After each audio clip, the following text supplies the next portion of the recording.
તારીખ 25/12/2024 રોજ સુભાષભાઈ કાંતિભાઈ પટેલ રહેવાસી વઘાસી આણંદ નાઓએ આણંદ રૂરલ પોલીસ સ્ટેશનમાં આવી પોતાની ફરિયાદ હકીકત જાહેર કરેલ કે તેમનું ચીખોદરા બેંક ઓફ બરોડા શાખામાં તેમની તથા તેમના પત્નીના નામે લોકર 9/2024 પહેલા તારીખ 7/2/2024 વચ્ચે કોઈપણ સમયે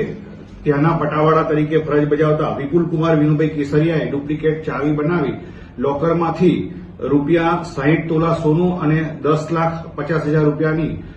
સગે વગે કરી દીધેલા હોવાની ફરિયાદ આપતા આ બાબતે આણંદ રૂરલ પોલીસ સ્ટેશનમાં ગુનો રજીસ્ટર કરવામાં આવેલો. આ ગુનામાં એમાઉન્ટ ખૂબ જ મોટી હોય અને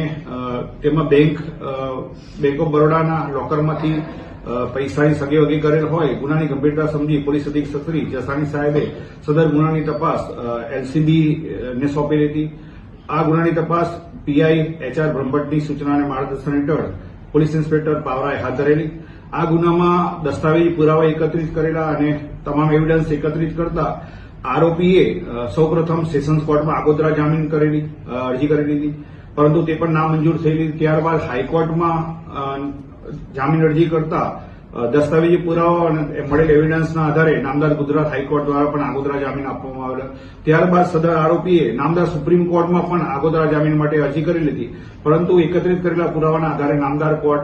સુપ્રીમ કોર્ટે પણ તેઓના જામીન મંજૂર કરેલા નહીં અને તેમને 2 વીકમાં સરેન્ડર કરવા માટે સૂચના આપેલ. જે અનુસંધાને આરોપી વિપુલકુમાર વિનુભાઈ કેસરિયા તારીખ 20/3/2025 રોજ એલસીબી સમક્ષ સરેન્ડર થતા આ ગુનાના કામે તેઓની ધરપકડ કરવામાં આવેલી છે અને તેઓને નામદાર કોર્ટમાં રજૂ કરી તારીખ 27/3/2025 દિન 7 પોલીસ કસ્ટડી રિમાન્ડ મેળવવામાં